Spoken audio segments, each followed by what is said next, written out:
Motion de censure, elle est due à l'absence de majorité au Parlement. Il n'y a pas de majorité politique. Au fait qu'il y a deux oppositions qui sont très déterminées à faire chuter le gouvernement et à imposer leur propre politique, qui sont le Rassemblement national d'un côté et la gauche du nouveau Front populaire de l'autre. Ce sont deux pôles opposés, mais qui se rejoignent pour être contre le gouvernement. Et puis, il y a une incapacité du gouvernement à négocier une voie de sortie, une voie commune avec toutes les forces en présence, peut-être par manque d'habitude aussi d'un dialogue réel, d'un dialogue politique, d'un vrai dialogue politique. Alors, en France, on a un régime parlementaire comme dans beaucoup de démocraties, mais c'est un régime où il y a un président très fort. Du coup, on a plus l'habitude d'écouter le président que d'écouter le Parlement depuis quelques années. Maintenant, ça revient en arrière, ça change, donc on retrouve le Parlement. Il va falloir un petit peu de temps pour qu'on se réhabitue à ce fonctionnement, mais tous nos voisins européens fonctionnent de cette façon-là, et on va avoir un budget qui va être adopté, on va fonctionner normalement au bout d'un moment. Donc moi, je ne suis pas du tout inquiet, il n'y a pas de chaos. Tous les dispositifs institutionnels existent pour bien gérer cette situation. Il faut juste que les acteurs politiques se souviennent qu'en démocratie parlementaire, il faut dialoguer avec tout le monde en réalité. Il est possible qu'on ait trois types de scénarios. Un gouvernement technique avec quelqu'un qui n'aurait pas vraiment d'étiquette politique.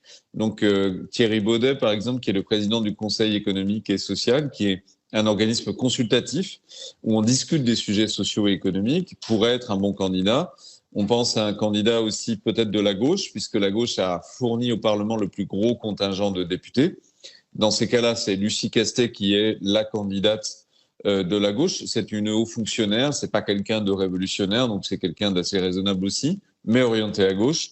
Et le troisième profil, c'est un profil plus, comme on a déjà vu, retenter une alliance à droite avec l'extrême droite autour d'une personnalité plutôt venue de la droite. Alors, le nom de Sébastien Lecornu, le ministre de la Défense, circule beaucoup parce qu'il pourrait être à la fois séduisant pour la droite et pour le RN, mais on a vu que ce scénario n'a pas fonctionné, donc il a un petit peu du plomb dans l'aile quand même.